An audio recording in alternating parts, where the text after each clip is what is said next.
Wuthering Heights. What a great story that so many people just don't like. But why? I mean, it's such a great story. It's one of the greatest love stories ever written. Of course, with the backdrop of classism, abuse, jealousy, revenge, and maybe a little masochism. I say a love story, but I have to warn you, it's a perverted, life-ruining love. Not the kind of love we think of traditionally. I think maybe it isn't liked so much because the characters aren't likable and the story is dark, sad, and doesn't have a happy ending. I once read a quote many, many years ago before the internet, and I can't find the quote now, so I can't attribute it to whoever actually said it, but it was, "Fiction with a happy ending is a falsification of real life." Sometimes I like a story that ends sadly. It's nice to sometimes see a more realistic ending.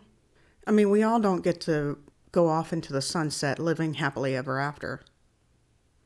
In this series, I'm going to summarize the story and maybe offer some analysis here and there as we go along. At the end of the series, I hope you come to love this story as much as I do. But before I go talking about the story itself, let's take a look at Emily Bronte.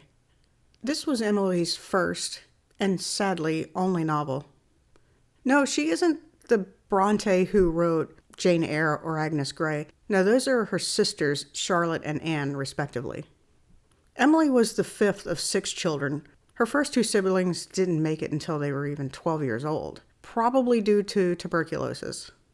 The 4 older children, all of them, became writers, and her brother Bramwell also became a painter. This was an extraordinarily talented family. I mean, even her parents were authors, though the Bronte sisters were really the most famous of the group. Emily wrote her poems and her one novel in secret. 3 years before her death, Charlotte discovered Emily's poems. She insisted they needed to be published, but Emily didn't really agree with that. Eventually, Emily relented, and all 3 sisters published their poetry under pseudonyms Currer, Ellis, and Acton Bell in 1846, where the first initials represented the first initials of the ladies' names. In 1847, she published Wuthering Heights under the same pseudonym Ellis Bell. Like so many female authors at the time, she didn't use her real name because they had to worry about people not really reading their works because they were written by women. People usually judged women writers negatively at that time. Wuthering Heights got mixed reviews at the time, with many of them not liking it for the same reasons people still don't like it. One reviewer even said that after reading the book, that the only consolation he had was that it wouldn't become widely read.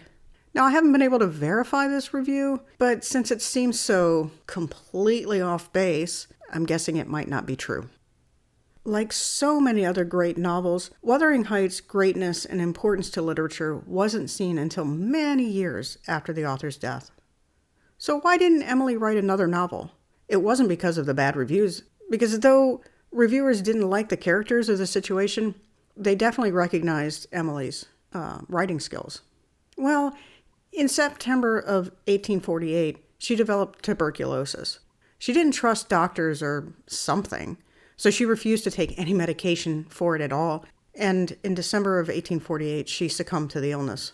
Like so many great writers like Jane Austen, Percy Shelley, and her sisters, she passed too young and before we could see the heights of her greatness.